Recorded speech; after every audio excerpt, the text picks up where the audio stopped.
Information હોવાના કારણે આપણે મળ્યા તો આપણી શાળામાં જેટલા પણ સાધનો અવેલેબલ છે એનું શૈલેષ સાહેબે સરસ મજાનું નિદર્શન ગોઠવેલું છે. એટલે આપણે એક એક ધોરણ વારાફરતી ત્યાં જઈશું. ખૂબ શાંતિ અને ધીરજથી આપણે દરેક સાધનને નિહાળીશું. જો પ્રશ્ન થાય, તમને એવું લાગે કે આ કઈ રીતે કાર્ય કરે છે, તો તમે શૈલેષ સાહેબને બિંદાસ પૂછી શકો. બરાબર? સાહેબ તમારું નિરાકરણ અચૂક કરશે. ગણિત વિજ્ઞાનના પ્રદર્શનની અંદર જે પણ વસ્તુ મૂકી છે ને બધી એ શાંતિથી જોવાની પહેલાં એની નીચે નામ લખેલું જ છે દરેકની નીચે. બરાબર? એવું હોય તો નોટ પેન રાખવાની, એ બધું લખવાના.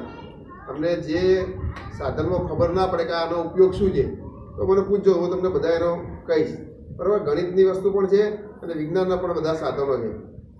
સૂક્ષ્મદર્શક પણ મૂકેલું છે ને એની અંદર ડુંગળીનો કોષ પણ મૂકેલો છે અને એ પણ તમારે દરેક જણાએ જોવાનો છે.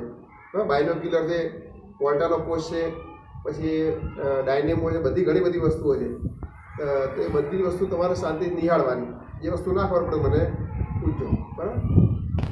એક છોકરો સ્કૂલેથી રોતો એને ઘેર આવ્યો.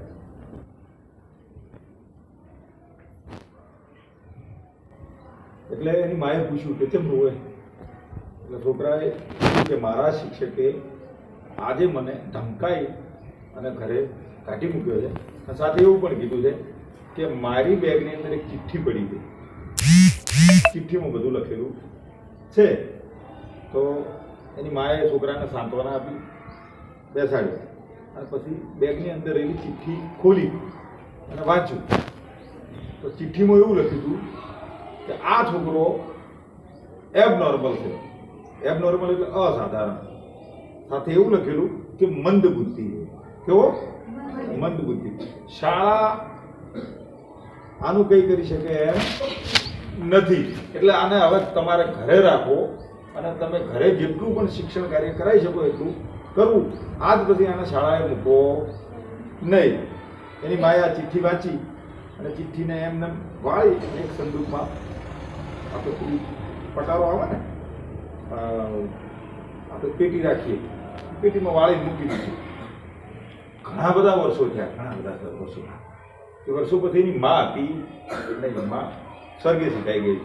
એ છોકરો ખૂબ સફળ થઈ ગયો. ખૂબ એવું કહેવાય છે કે 20મી સદીના જે આખા 100 વર્ષ છે ને, એ 100 વર્ષમાં સૌથી મોટું વ્યક્તિત્વ કોઈ હોય ને તો એ છોકરો બનેલો. એ જ્યારે પોતાના ઘરે આવે છે ત્યારે એને એમ થાય છે કે લાવો ને, વર્ષો પહેલાં એક આવી ઘટના ઘટી હતી અને એક ચિઠ્ઠી હતી. એ ચિઠ્ઠીને ખોલવાનો પ્રયત્ન કરીએ તો એને ચિઠ્ઠીને ફંફોશી, એ વાતને ફંફોશી પછી એને પટારો ખોલવાનો પ્રયત્ન કર્યો તો એને સંદૂકમાંથી ચિઠ્ઠી મળી. તો એ ચિઠ્ઠીમાં એને જે વાંચ્યું ને આવું વાંચવું કે ભાઈ તમારો છોકરો મંદ બુદ્ધિ છે, એને તમારે સ્કૂલે મૂકવો નહીં, તમારે એને ઘરે રાખીને ભણાવવું. પેલાને નવાઈ લાગી કે એ સમયે મારી માએ તો મને બીજું કીધું હતું. જ્યારે આ છોકરાએ એને પૂછ્યું કે મમ્મી ચિઠ્ઠીમાં શું લખેલું છે, તો એની મમ્મી એવું કીધું કે બેટા તારા શિક્ષકે એવું લખ્યું છે કે તું ખૂબ હોશિયાર છે, તું ખૂબ હોશિયાર છે, શાળા તને ભણાવી શકે એવી સ્થિતિમાં, શાળા ખૂબ પસાર છે, તને શિક્ષણ આપી શકે એવી સ્થિતિમાં નથી. એટલે હવે પછી તારે ઘરે રહીને ભણવું. સમજો વાત એકની એક છે, પણ એને મૂકી કઈ રીતે? આખી અલગ રીતે મૂકી. આ છોકરો બીજું કોઈ નહીં. કોણ હતું? Albert Einstein. કોણ હતું? Albert Einstein. આપણે આલ્બર્ટ આઇન્સ્ટાઈન વિશે થોડીક વાતો કરીએ. આલ્બર્ટ આઇન્સ્ટાઈનની એક નાનકડી પુસ્તિકા હશે તમારા પુસ્તકાલયમાં, જોજો. 5 વસ્તુ એમને ખૂબ સરસ કીધી. એક, જિજ્ઞાસા, ક્યુરિયોસિટી, જિજ્ઞાસા. બીજું, અલગ રીતે વિચારવું. ત્રીજું, જેવા છો એવા જ દેખાવું. ચોથું, સમસ્યાનો સામનો કરવો. અને 5મું, જ્ઞાનને પ્રાપ્ત કરવું. 5 વસ્તુથી આલ્બર્ટ આઇન્સ્ટાઈનનું જીવન બનેલું છે. કારણ કે 5 વસ્તુને એમના જીવનમાં ખૂબ સૂક્ષ્મતાથી ઉતારેલી. એવું કહેવાય છે કે આલ્બર્ટ આઇન્સ્ટાઈન જ્યારે જન્મ્યા ત્યારે એમનું જે માથું હતું ને, માથું ખૂબ મોટું હતું. માથું ખૂબ મોટું હતું. તો સીધી રીતે લોકોને શંકા પડે કે આ છોકરું શું મંદબુદ્ધિ છે, કારણ કે આવડું મોટું માથાવાળું છોકરું જન્મે એવું ના લાગે કે આ છોકરું મંદબુદ્ધિ છે, બીજા છોકરા કરતાં શારીરિક દ્રષ્ટિએ એમ નોર્મલ દેખાવાનું. પણ જેમ જેમ મોટું થતું ગયું એમ પછી એનું માથું એના શરીર સંગાત છેદ થતું ગયું. આ આલ્બર્ટ આઇન્સ્ટાઈન 4 વર્ષ સુધી એક પણ શબ્દ બોલ્યો નતો, એક પણ શબ્દ નહીં. ચોથા વર્ષે એક ઘટના ઘટાય. એના ટેબલ ઉપર સૂપ આવે, પીવાનો સૂપ આવે ને, કદાચ તમને ખબર હોય તો સૂપ આવે, તો એની આંગળીએ સૂપમાં પડે. તો એમ કે એવું બોલાય તો કે સૂપ તો ખૂબ ગરમ છે. ઘરવાળાએ એ વખત વાપર્યું કેવો તાર થાય. 4 વર્ષ સુધી આ છોકરો કશું બોલ્યો નહીં ના, એને ખબર જ નથી પડી સંવેદના કે સૂપ ખૂબ ગરમ છે. એટલે એને ઘરવાળા બધા ભેગા થઈને પૂછ્યું કે તું 4 વર્ષ સુધી કેમ બોલ્યો નહીં? તો એને એવું કીધું કે મને 4 વર્ષ સુધી કોઈ તકલીફ જ નહીં પડી. પહેલી વખત તકલીફ પડી, ઓગળી કપમાં નાસી, મારી ઓગળી દાજી એટલે હું બોલ્યો. સમજ્યા કઈ વાત ને? હવે આ છોકરો જ્યારે 16 વર્ષનો થાય છે, 16 વર્ષનો થાય છે, એટલે આ જે એબનોર્મલ છોકરો હતો ને, 4 વર્ષે બોલવાનું શરૂ કર્યું. પછી ભણવા તો જાય જ છે, સ્કૂલે ભણવા જાય છે, પણ શું છે, બહુ બોલ કરે. હપું તો બોલતો નતો એ છોકરો, બહુ બોલ કરે. બહુ પ્રશ્નો પૂછે શિક્ષકોને, આજુબાજુના માણસોને. એટલે બધાએ ઓને એબનોર્મલ તો ઘોષિત કરી જ દીધેલો કે આપણા જેવો સામાન્ય છોકરો નહીં. આ છોકરો જન્મ્યો તો જર્મનીમાં. ક્યાં જન્મ્યો તો? જર્મનીમાં. ધર્મે યહૂદી હતો, પણ એ સમયની તાત્કાલિક જે ઘટનાઓ હતી એની પણ એના પર ખૂબ અસરો પડે. જ્યારે આ 16 વર્ષનો થયો, 16 વર્ષનો, ત્યારે બીજા બાળકો કરતાં એને વાંચવામાં ને એ બધી બાબતે થોડી તકલીફો હતી, પણ એનું ગણિત મજબૂત હતું. એનું ગણિત હતું ને ખૂબ મજબૂત હતું. કે જ્યારે ભણતો હતો ને એને જે બાબતમાં રસ પડતો હતો એ બાબતને ખૂબ ખંતથી કરતો. એટલે જ્યારે યુનિવર્સિટીમાં ગયો ત્યારે યુનિવર્સિટીના પ્રોફેસરોને આના ગણિત ભણાવવું અઘરું થઈ ગયું. કેવી રીતનું? કારણ કે આરો એમના પ્રોફેસરો કરતાં વધારે જાણતો હતો ગણિતમાં. એટલે એક વખત એક પ્રોફેસરે એને એમ પણ કીધેલું કે ભાઈ અમે તને ભણાય કહો એમ નહીં, હવે એક કામ કર, તું અમને ભણાય. અમારી જોડે જેટલું હતું એટલું અમે તમને પીરસી દીધું, પણ તારી જોડે કોઈ વધારાનું હોય તો તું અમને ભણાય. આ આલ્બર્ટ આઇન્સ્ટાઈન એટલા બધા નેચરલ હતા કે ભૂલી જતા. તમે સમજો કે વિશ્વનો આવડો મોટો વૈજ્ઞાનિક જેના નામે ઢગલો શોધખોળ, ઢગલો રિસર્ચ કર્યા છે. એને રિસર્ચ પેપર તમારા માટે નવો શબ્દ છે એટલે આપણે એવું નહીં કહીએ, સાદી ભાષામાં વાત કરીએ, ઢગલો સંશોધનો એને કર્યા.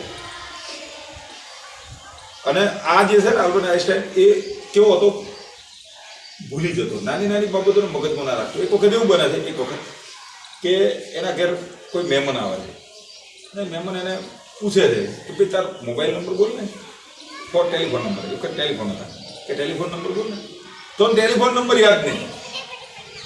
જે મોણો એવું કહેવાય છે કે જે મોણો આખી 20મી સદીનો અત્યાર સુધીનો સૌથી વધારેમાં વધારે બુદ્ધિશાળી મોણો, જેનો આઈક્યુ પાવર સૌથી વધારેમાં વધારે, એવા મોણોને બોલો એનો પોતાનો ટેલિફોન નંબર યાદ નહીં.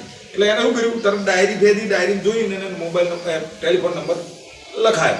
એટલે પેલે પૂછ્યું કે આવું કેવી રીતનું? એટલે એને જવાબ આપ્યો કે જે વસ્તુ નોંધેલી હોય, વંચાયેલી હોય, તો એને યાદ રાખવાનો કોઈ મતલબ છે નહીં.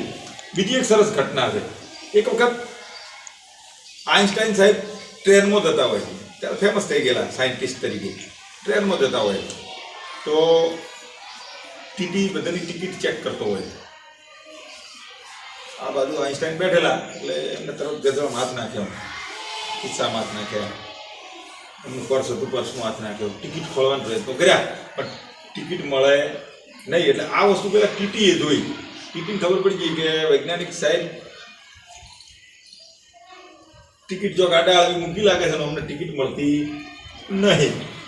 એટલે જોડે ગયો, એમને કીધું કે સાહેબ હું તમને ઓળખું છું, તમે ટિકિટ ના ફેંકશો, તમે આવડા મોટા વૈજ્ઞાનિક છો તો ટિકિટ લીધા વગર તો હવે ટ્રેનમાં બેઠા હશો નહીં.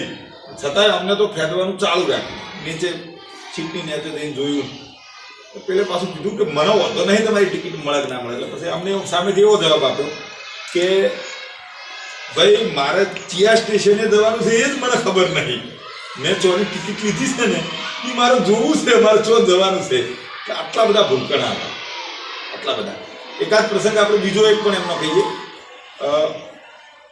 વૈજ્ઞાનિક તો હતા જ, સાથે સાથે એમને જે શોધો કરી હતી ને એ તમને અત્યારે દાખલા તરીકે સાપેક્ષતાનો સિદ્ધાંત એમને આપ્યો છે. આવા 2-4 સિદ્ધાંતો આપ્યા છે, મોટા મોટા, બહુ મોટા પાયે ફેમસ છે, પણ આપણો એ માટે જરૂરી નહીં. આપણે જે જરૂરી છે એવું વાર્તા ટાઈપનો આપણે વાતો કરીએ. એક વખત એવું બને છે, આપણે એમના માનવીય ગુણોની વાત કરીએ કે આપણો મોટો માણસ કેવી રીતનો વ્યવહાર કરતો હશે. એક વખત એવું બને છે કે આજે અમેરિકાની કોઈ યુનિવર્સિટીમાં વક્તવ્ય આપવા માટે જાય છે, બોલવા જાય છે. અને એ વખતે જેને આ વક્તવ્ય એરેન્જમેન્ટ કર્યું હતું ને, બોલતા હતા બરાબર જોમેલા બોલતે બોલતે. ત્યાંથી એરેન્જમેન્ટ કરેલો એક માણસ તેઓ આવે છે અને અમને ચાલતા વક્તવ્યના અધ વચ્ચેથી એવું કહે છે કે સાહેબ તમને નોબલ મળવાની જાહેરાત થઈ ગઈ. આ નોબલ એ વિજ્ઞાનના ક્ષેત્રનો સૌથી મોટામાં મોટો એવોર્ડ છે. ખુશ તો થાય પણ આઈન્સ્ટાઈન તો નોબલથી મોટા હતા. જે એવોર્ડ એમને મળવાનો હતો ને એનાથી મોટા હતા, કારણ કે એની શોધો મોટી હતી. હાલ વિજ્ઞાનના ક્ષેત્રમાં કોઈ બાળકને, કામ કરતા બાળકને એમ કહીએ ને કે તું તો આઈન્સ્ટાઈન છે તો સાથી ફુલાડી ફરે રહ્યો, એટલું મોટું એમનું નામ. એટલે અમને એવું કર્યું, પેલો જે ખબર આવવા ને એને એમ કે લાવો ને થોડી બક્ષીસ આલી. એમ તો ગધા માથે નાખ્યા, ગધા મેં કોઈ રૂપિયો મળ્યો નહીં. એટલે એમ જે જગ્યાએ મેદ ઉપરથી બોલતા હતા ને ત્યાં એક કાગળ પડ્યું હતું કોરું, કોરા કાગળ ઉપર કોક લખીને આવ્યું. એ જે લખ્યું હતું એવું લખ્યું હતું કે ભાઈ ઉબાળો કરેલી સફળતા કરતા, જે ડખા કરીને સફળતા મેળવવી એના કરતાં સુખી અને શાંતિ જીવન જીવવું ખૂબ બહેતર છે. આ એમનો સંદેશ હતો. નીચે લખેલું કે જહા ચાહ બહારા, જેની ધગસ છે, આપણે પહેલી વાત કરીએ જિજ્ઞાસાની, જેની ક્યુરિયોસિટી છે, જે જાણવાનો પ્રયત્ન કરે છે એને એની મંજિલ મળે છે. આવા 2 શબ્દો એ કાગળમાં, નાનકડા ટુકડા કાગળમાં લખીને. આલ્યા પૈસા તો હતા નહીં. સમય આવે એવું બને છે, આ તો બહુ ફેમસ થઈ ગયેલા. સમય આવે એવું બને છે કે એ ચિઠ્ઠી જે લખ્યા હતા ને 2 શબ્દો ચિઠ્ઠીમાં, એ ચિઠ્ઠીની હરાજી થાય છે. એ ચિઠ્ઠી કેટલા રૂપિયામાં જી છે ખાલી વિચારો, કેટલા રૂપિયામાં જી છે? 2 કરોડ રૂપિયામાં. કેટલામાં? 4 શબ્દોના, આઈન્સ્ટાઈન દ્વારા લખાયેલા 4 શબ્દોની લીલામી 2 કરોડ રૂપિયામાં થાય છે. છેલ્લી એક વાત કરીએ, પછી આપણે આપણો કાર્યક્રમ ખુલ્લો મૂકીએ. એના એ જ સમકાલીન સમયમાં ચાર્લી ચેપ્લિન થઈ ગયેલો. ચાર્લી ચેપ્લિન, આ ચાર્લી ચેપ્લિનને 2 જણા એક વખત સવારે મોર્નિંગ વોક ઉપર નીકળે. બે વિશ્વના 20મી સદીના મહાન માણસો. પેલો એના ક્ષેત્રમાં મહાન, આ એમના ક્ષેત્રમાં મહાન. તો વસ્તી બધી જોવા ચડી આપે, 2 હંગાથ નીકળ્યા એટલે બધા વાત કરવા માંડ્યા. એટલે ચાર્લી ચેપ્લિને પૂછ્યું, વાત કરીએ કે આ બધા આપણે બેને ઓળખી જઈએ પાછળનું ચોક્કસ કારણ છે કે મારો સ્વભાવ એટલો બધો સરળ છે. ચાર્લી ચેપ્લિને એવું કીધું કે જેના કારણે બધા મને સમજી ગઈ છે એટલે બધા મને ઓળખી છે. તમારું કોમ એટલું જટિલ છે કે એને સમજવું અઘરું છે એટલે તમને બધા ઓળખે છે. અહીં આપણી વાતને પૂરી કરીએ. ખૂબ શાંતિથી બાકીનો કાર્યક્રમ તમારે પૂરો કરવાનો. ભારત માતા કી જય. ઓકે.